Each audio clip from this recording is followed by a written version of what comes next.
It's Mark, your Madison Cork Dork here, and today I'll be talking about glasses. Not the kind that's on my face, unfortunately, or fortunately, depends on how you want to look at it.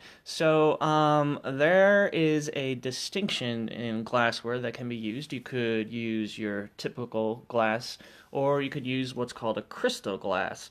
Now, there is a bit of a difference that should be noted in the name in and of itself, in that this is not crystal in any definition of the term. There's nothing crystallized about it. It is typically reinforced with minerals like lead, magnesium, zinc, that sort of thing. You don't need to have like lead, for example, as part of it. Actually, in this glass there is no lead used, and also to point out with lead and stuff like that. Although crystal glasses are porous, um, like it's not dangerous to drink. Otherwise, obviously, these things would have been off the market a long time ago. So what are the fun things that you can learn about? So first off, glass is obviously a lot harder to, and thereby more durable, or at least gives the perception of that. Another thing about glass is that if you will notice, the rim is rather, well, relative to the crystal one, it's going to be larger. Also, the stem is larger as well. Most of these are, if not all of them, are dishwasher safe. So that's easier to deal with. So if you're like want to be drinking casually or something like that, generally speaking, this is a good choice. However, if you want to be a cork dork and want to go a little too crazy, we have ourselves here a crystal glassware as well. This is Zalto. Is the brand that I am using. That I bought, and believe it or not, this is really expensive. Actually, $62.50 for a glass of, well, I don't want to say glass of wine, but for a glass for wine. One of the things that's noticeable is that you can tell that relative to the actual glass, this tip is very thin. The rim, so to speak. So if you were to compare and contrast, this is obviously thicker than this one. Now, there's something that you need to know as well. Namely, that with everything, when it comes to eating or drinking, or, well, those are the things, it's pretty much almost always based on smell. In fact, it's probably like about anywhere between 80 to 90% of food is essentially, through the sensation of smell. Now, this is why I am or was willing to invest in something that has such a large, that costs so much, but at the same time, such a small lip rim, whatever you want to call it, is because it's so small, it enhances the flavors, enhances the smell, and thereby brings out more of the wine. Plus, another benefit to this is that the way that it's shaped, you can actually see that right here, if you pour wine up to this point right here, it is actually what's called a serving for wine, which is 187 milliliters thereabouts. So a benefit is obviously that, and not only that, but it's easier to swirl. If I were to have a glass or something like that, or some wine in there, you'd be able to see that, because I totally look like a boss if I'm looking away. Zalto.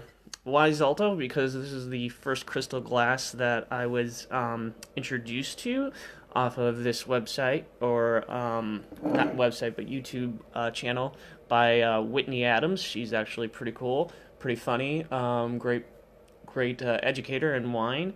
And also other things I'm talking about, like even during this video, I'm learning through this website slash book called Wine Folly. Now, everything you need to know about wine is either through this book or through their website or other videos and stuff like that through other people like Whitney Adams, as mentioned before. But this book is so freaking awesome. It's very approachable. Like, it has, for example, part two, food and wine, or part one, which is like just like the basic drinking facts, how wine is made, that sort of stuff. And the fun part is that in part three, you get to learn about the particulars of different varietals. So, like, for example, I just opened up to Monastrell, so it lets you know the type of like body, sweetness, tannin, acidity, alcohol, all of which are defined in the book. What kinds it comes as. It comes as a rosé or as simple full-bodied red. The typical smelling and tasting: blackberry, black pepper, cocoa, tobacco, roasted meat. What glass to use, what temperature, whether or not it can be decanted. I don't have a decanter, believe it or not.